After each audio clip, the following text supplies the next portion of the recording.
Namo Buddhaya, respected Mahasangha, respected government official, dear lady devotees. First of all, we would like to ask for forgiveness for this morning. We were late this morning, so that the Mahasangha have to wait for a while. Please accept our apologies. And this morning, it marks the opening of the Walk for Peace. This will be our first day of the journey, of the 6 days journey in Sri Lanka. And I would like to share with you all, the lady devotees, about peace. I would like to ask you, what makes you come out here?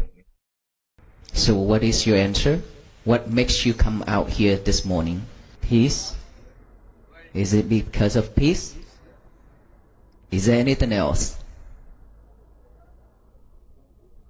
I want you to understand, when you take off your time from work, from families, to come out here, it has to be worth it. And when you go home, when you've been here and when you go home, you have to bring something home, which is peace, happiness. If you cannot bring peace and happiness home after you came out here, then that is not worth it for you to be here. Not just an offering, not just all these flowers, not just the snacks or water. Something more than that is what you need. You have been doing this for a long time. And today, from this time on, I would like to ask you to change this mindset. Don't get me wrong, offering still a very good deed. But there's something more important than that, which is mindfulness, that is Buddha teaching. I believe you have learned a lot about mindfulness from all these great teachers for a very long time, generation after generations. But today I would like to share with you a very simple method which you can practice every day in your life. And all these are happenings around you in your daily activities, which is mindfulness on eating, and then be mindful on every little thing throughout your day. What we all have done in our life is just a habit of breathe. Our breath is going in and out as a habit to keep us survive, but that is not what we want. We want something else better than survival. You have been breathing every second to keep you alive, but seems like you died a long time ago. Why I say that is because you breathe to survive. You're not aware of your breath at all.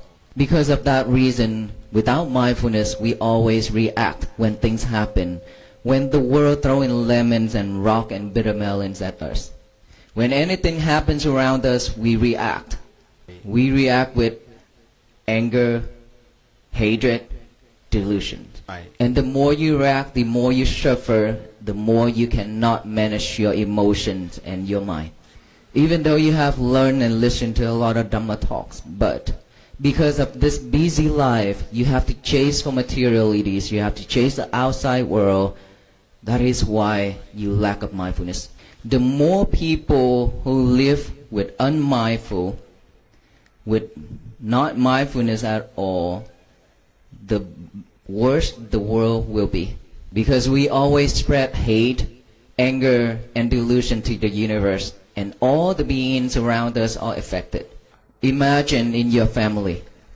Within your family, there's always troubles, there's always problems started from your own family. When your husband get mad, the whole family are not happy.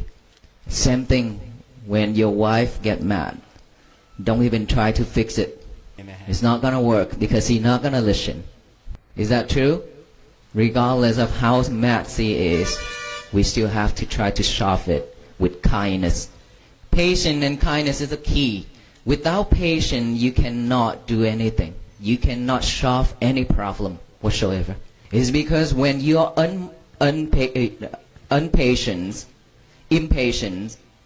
when your wife or your husband says something, you always react that quick. Respond with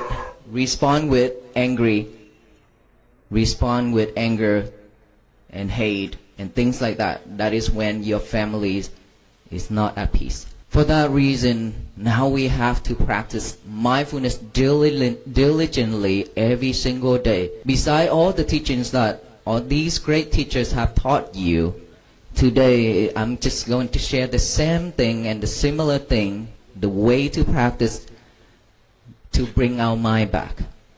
Earlier I mentioned you breathe just like a robot to survive, but that is not what we want. We want you to breathe with mindful on your breath.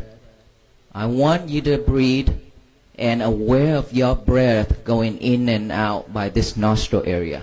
This is where the breath going in and out. The air is touching this upper lip or inside the nostril. When you breathe out, be mindful with that breath going out, knowing that breath going out touching your nostril, touching your upper lip. Same thing as breathing in. You're aware of that breath going in through this nostril, touching. Aware of that breath going in, but do not force your breath. Just let it go in and out naturally. You can do this by sitting cross-legged, which is, I think, is difficult for you because you are not used to this cross-legged posture, half lotus and full lotus. But you can sit anywhere you want, even on a chair. Or even when you stand, when you're lying down, or when you walk.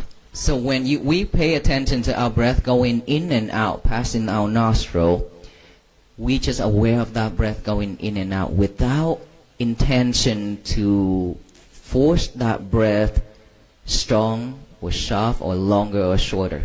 So when you breathe in and then breathe out, that monkey might pop up and jump here and there. And Sri Lanka has a lot of monkey. I saw a lot of monkey this morning when we walked to the caves. When looking at those monkeys, we reflect our mind. Our mind is like that. It's never stay at this present moment. It's jump. It jump to the past. It's jump to the future. Jump here and then non-stop. That's why we call monkey mind. And all of us has that monkey. Now we need to train that monkey.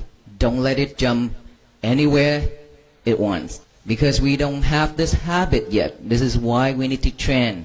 With the untrained mind, it could ruin this whole world. It could damage this whole world. With the mind, the well-trained mind, it could save this world. But I am not talking about the outside world. I'm talking about the inside world. In our mind, in this body, in our mind, we have this whole world has all kind of wild animals. So we need to shift that world first. So when we breathe in and then breathe out, that monkey jump means you have thought pop up in your mind. This is the nature of the mind. So it's okay. All you need to do is just observe that thought. Don't try to force it. Don't try to push it away. Don't try to eliminate it. Just observe that thought. Acknowledge that thought as saying silently, thought, thought, thought. Come back here to this breathing again. And now when you sit, you close your eye and focus on your breathing, and then your kid cries, your kid asks you for food and things like that. You hear so much different noise and sounds. With the old habits, you will react with anger. Instead of react with that anger, now all we need to do is just observe that sound, acknowledge that sound as sound, sound, sound, come back to the breathing. Now when you sit or when you do anything that your body feel pain, hurt, numb, any type of sensation within this physical body, all you need to do is just observe that sensation, that feelings by looking at it with your mind. Observe that, acknowledge that is numb or pain or hurt or anything. And then feeling, feeling, feeling, or pain, pain, pain, come back to the breathing. This is the basic way to practice, to bring your mind back to this present moment here and now. And you can do this anywhere, anytime, throughout the day. The more you practice, the better you are, and the mind will soon be trained, and then you will not react quickly like you used to be anymore. More importantly, throughout your day, be mindful on every activities you do. You may do one thing at a time. Do not multitask yourself anymore. What is multitask? Multitasking is when you cook, you listening to music. When you eat, you watching movie. When you read, you have your phone by your side. Doing so many things at once. You create a lot of distraction for yourself. So we need to change the way of living from here. If you can do that every single day, and then before you go to bed, 1 hour before go to bed, no cell phone. Let go of your phone 1 hour before you go to sleep. And then you go to sleep. In the morning when you wake up, your mind will be fresh and pure. When you wake up, the first thing in the morning, also do not touch your phone. Instead, make your bed and then go to the bathroom, do your thing without the phone. Then when you come out from that bathroom, now get a piece of paper and a pen out. Write down this statement. Today is going to be my peaceful day. Just be mindful with that statement. Write it down. Write it down. Even though you already memorize it, it's okay. Still write it down. This is very powerful, even though it's very simple method. After that, read it over and over with your eyes. And finally, read it out loud with your mouth to tell the universe that today is going to be my peaceful day. You keep do that every single day in the morning. Don't stop. This is how you train yourself to be mindful. This is how you train yourself to focus on one thing at a time. When you do that, throughout your day, if anything happened to you, if someone trigger you, if someone do something to you or throw in lemon or rock or bitter melons at you, that statement, today is going to be my peaceful day, will pop up in your mind because you have been doing this every day to create a new habit for yourself that will shift you from reacting with anger, hatred, and delusion. From there, you will know what to do. Oh, I shouldn't react. I shouldn't say anything back because today is going to be my peaceful day. I am not going to allow anyone to mess that up. Then you will have a peaceful day. And if you practice every day, you will have a peaceful life. And every single one of us in this country and around the world practicing this same method every single day, peace will bloom and flourish throughout this nation and throughout this universe. So we will have a better place to live. It requires effort and determination to do this every day without giving up. You don't want to go back to this samsara anymore, right? So we need to practice to get out of this suffering realm, this suffering world. Otherwise, we will continue suffering life after life. And may you all be well, be happy, and be peaceful. Thank you so much. Namo Buddhaya.